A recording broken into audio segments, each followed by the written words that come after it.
You won't believe this 1700 rated game. When I saw this game, the first thing that came to my mind was I need this game published on my channel, because this game was so bad from two 1700 rated players that if you're 1700 and you play chess like that, I have no words. And now is the time. If you're enjoying in my content, hit that button. Now let's get to the game. I'm not going to waste your time. Let's analyze this game and see how it went. We have my sub is playing with black pieces. He sent me in this game, and he's playing against Sukuru. He is from everywhere in the world, so yeah, I'm going to comment on the game, my thought process, what went wrong in this game. It's morning, so I have my sip of coffee.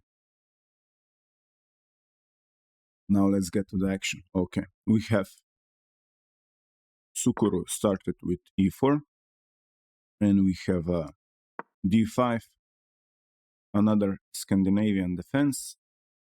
Now we have e takes on d5, very principal stuff, and knight to f6. Here, the most played move is to take with the queen, and then if the queen gets harassed by the knight, the queen can go to a5, put pressure on the knight on this long diagonal. Or if I go back, the queen can also go to d6 square. This is very popular, or it can go down to d8 square. This is how Scandinavian defense should be played. But knight to f6 is it's a very reasonable move, so I don't hate it.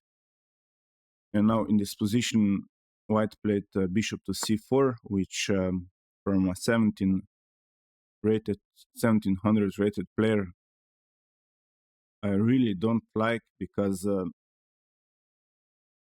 this is a move.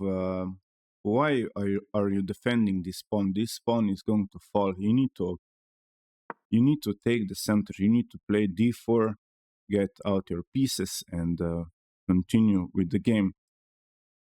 I don't like this move. But who am I to judge? Bishop c4, developing the knight to d7, and knight to c3. We have a6, and knight to f3. b5, challenging this light score bishop. Bishop goes back to b6, and here sub played knight to b6, which is slight. I'm going to give it slight inaccuracy.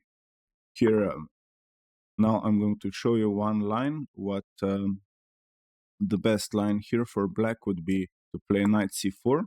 You go after the light square bishop, and then we would see something like d4.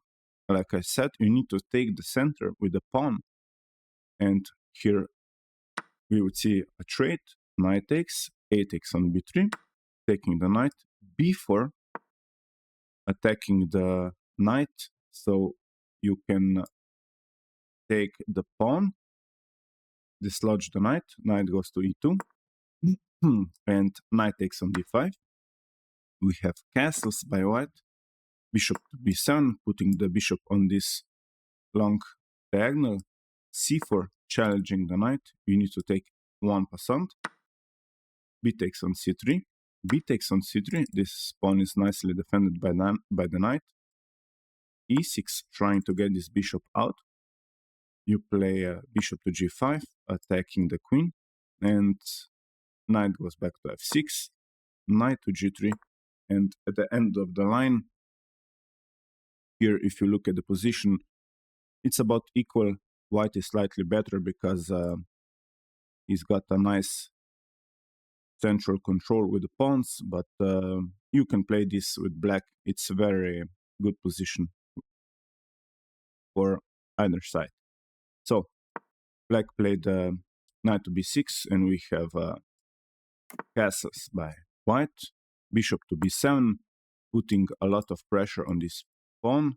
It's attacked 4 times, and white is defending 2 times with the knight and the bishop, as you can see. So, as I said, this pawn is going to fall. You need to take the center with d4. We have rook to e1, and knight from b takes d5. Knight. And one more thing.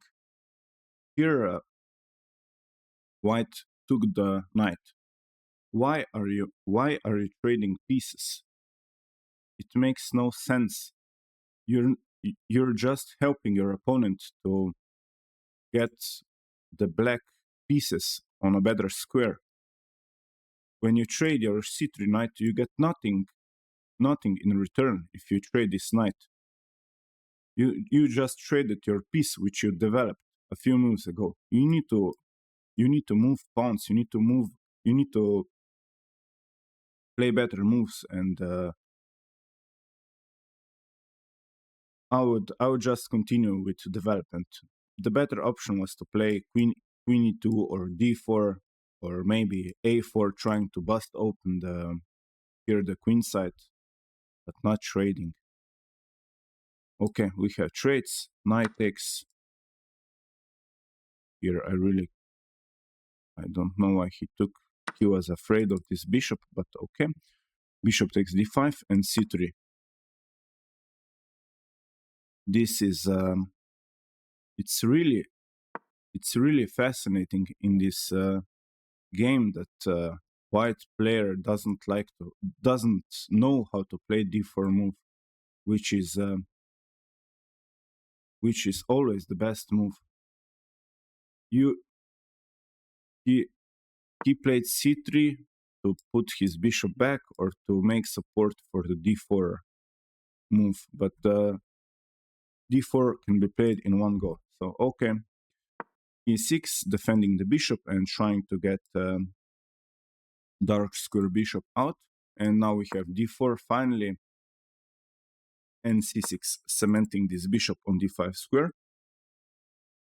We have knight to e5, a nice move, nice square for the knight, and queen to c7. Okay, f3. This move is here. White player was afraid of those 2 squares. Maybe he was afraid of knight jumping to the e4 square, but even if the knight jumps in, you have nothing with black pieces. You just kick the knight out. This move just weakens the dark squares around the king. So okay, bishop to d6, attacking the knight 2 times, but knight is defended nicely by the pawn and the rook, putting another defensive resource to that knight, bishop to f4, and developing a piece. And we have castles. Nice. h3. This pawn structure is not so good because you got a lot of dark square weaknesses around your king. Hopefully this bishop stays alive in your game. If you don't have dark square bishop, you can suffer on the dark squares. Okay, we have a5, trying to get a4 in and getting more space on the queen side.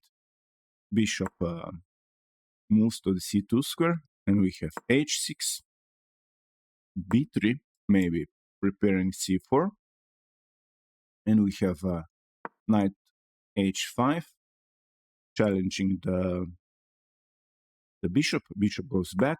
Yeah, you need to control those dark squares. If the knight lands here, this is not so good for white. And we have a5, f5. Sorry, f5. The first mistake in the game. Here, I'm going to show you line what should have been played. White continued with c4, but the best move here to punish this f5 move would be to play for a4. You need to strike on the queen side, on the flank. And here we would see the best defensive line for black would be to play for c5, a takes b5, and now c takes d4, and now you don't recapture the d pawn, you march the pawn forward. You connect the b5 pawn, bishop needs to go back, bishop to b7, because it's attacked, and now you don't take the pawn because you lose a queen. I hope you saw this. So let me go back. You play a waiting move, or should I say, not a waiting move, resourceful move, king to h1, and now you need to defend this pawn with queen to b6, and it's very interesting that you as black, you need to allow the fork. Very interesting. Queen to c7, and knight takes the rook.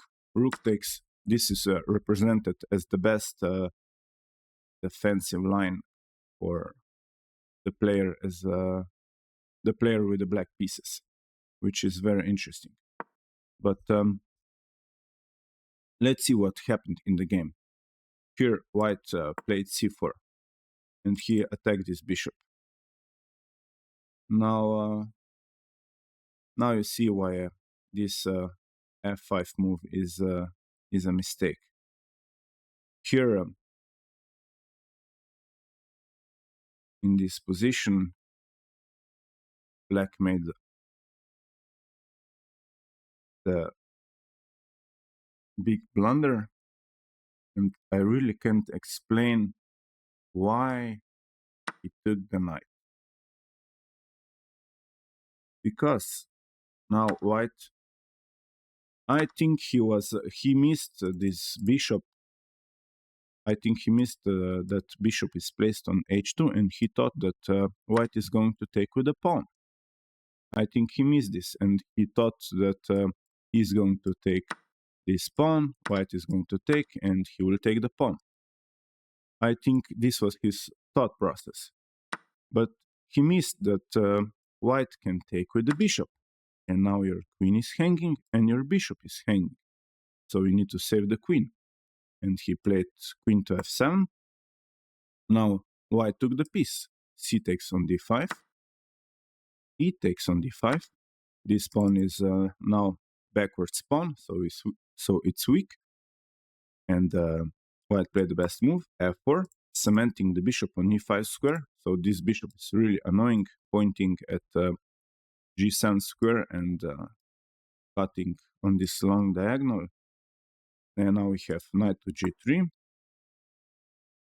queen f3, challenging the knight, and knight e4. You immediately take the knight because you're up a piece, you're completely winning. F takes on e4. Black gets a passed pawn, but this is not enough. Queen c3, putting pressure on the c6 pawn. And now interesting is that here you need to play queen to b7. This is the best approach. You need to defend this pawn, but black continued with queen to f5. I really can't explain this move. I think he missed, or he was just trying to go for some sort of an attack. I can't explain what this queen to f5 move does. And now black immediately punished. This pawn is free, so you can take it freely. Queen takes on c6 and rook from a to c8. And this move is the second inaccuracy by black, not defending the important d5 square. You need to move one rook to defend this pawn, because let's say, for example, if you don't defend this pawn, white is going to take this pawn with check, and he will get a passed pawn. Bishop is nicely supporting the d6 square, and he will just push the pawn and win the game easily. So we need to defend the d5 pawn in the end game. But maybe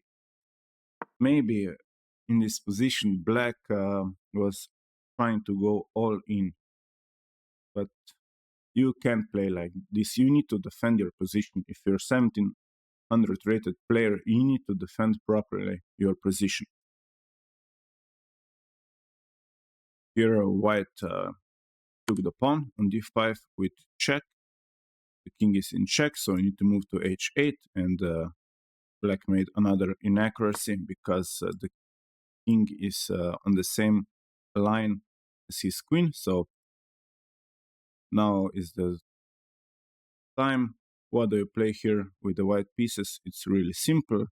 Here white took the pawn on b5, which is a slight inaccuracy, but it's also completely winning. But this is not the best and the right approach.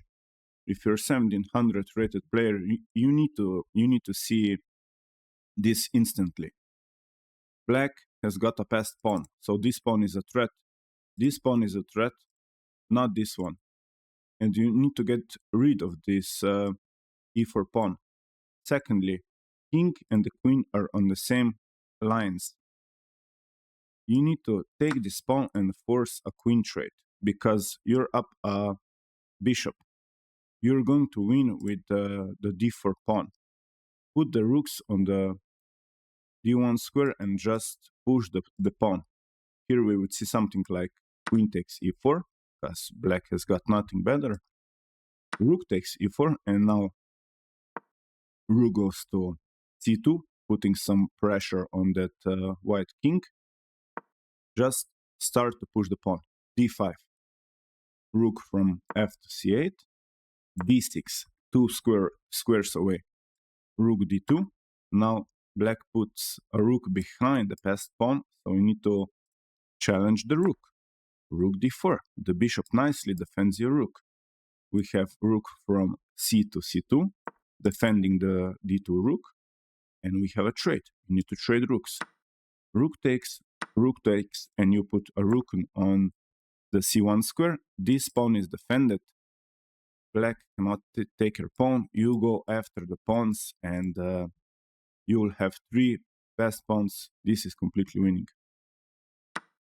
But unfortunately, more chaos will be in this game. The best things are coming.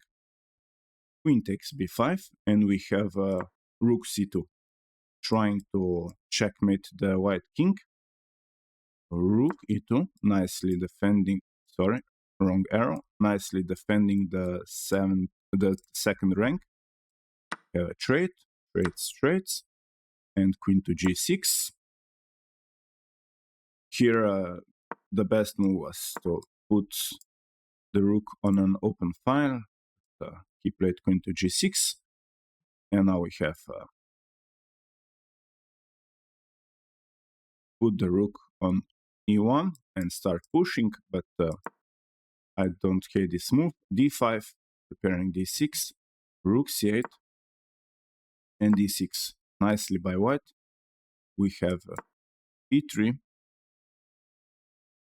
The idea behind e3 moves is that it opened this long diagonal, so the rook will come to c2 square to put pressure on the g2 pawn. Queen takes the pawn, rook c2, queen f3, you need to defend mate. Rook goes behind the passed pawn, and rook to f1, trying to trade rooks. Queen to f5, and now rook to f2, trying to trade off a pair of rooks, and rook to d3, attacking the queen, and queen goes to g4. threatening a mate on g7 square, and now rook d1 check. I'm going to ask you, why is this a big blunder? Comment in the comments down below. What would you play in? What would you play with the white pieces? Here, when I saw this move, I was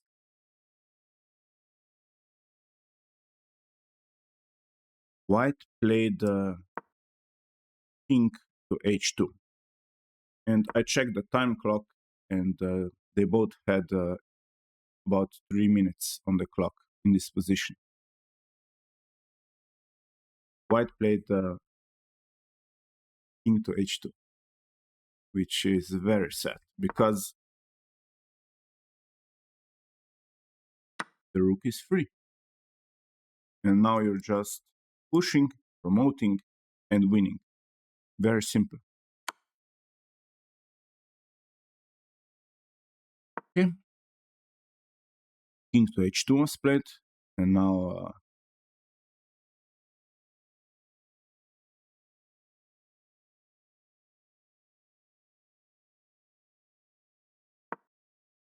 queen b1.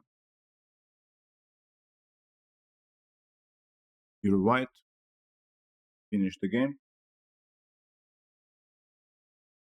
You play queen takes g7. This is checkmate. But white was so busy with himself that he just missed his attacking chances. And he played queen f3. Really can't explain this move and what that move does. Rook h1 check, king goes up the board, and now queen to e1, pinning the rook. Queen e2, trying to trade the queens. Queen g1. d7, black is hopeless now, and queen h2 check. Amazing stuff. This is, if you look at this game, you would thought that two beginners played this game. King f3, and I think in this position right now, I think black was resigning because he played queen h3, g takes on h3, rook takes, king goes to e4, rook e3 check, king takes the rook. I think he was just trying to get stalemate. King g6, rook g2 check, king f7, you get, a knight. He went for a knight, and now king e7 was played, queen d4, a4, rook delivers check on g7, check, and this was a nice checkmate.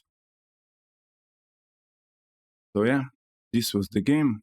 I hope you enjoy it. If you want your game to be analyzed on my Learn from Beginners series, you can send me a link. And if it delivers amazing chess content for the chess community, for my channel, for the audience, I will analyze the game and show it to you guys. If you're enjoying my chess content, you can you can subscribe to my channel. Really appreciate it. So we'll see you soon with more chess content to come. Enjoy and goodbye.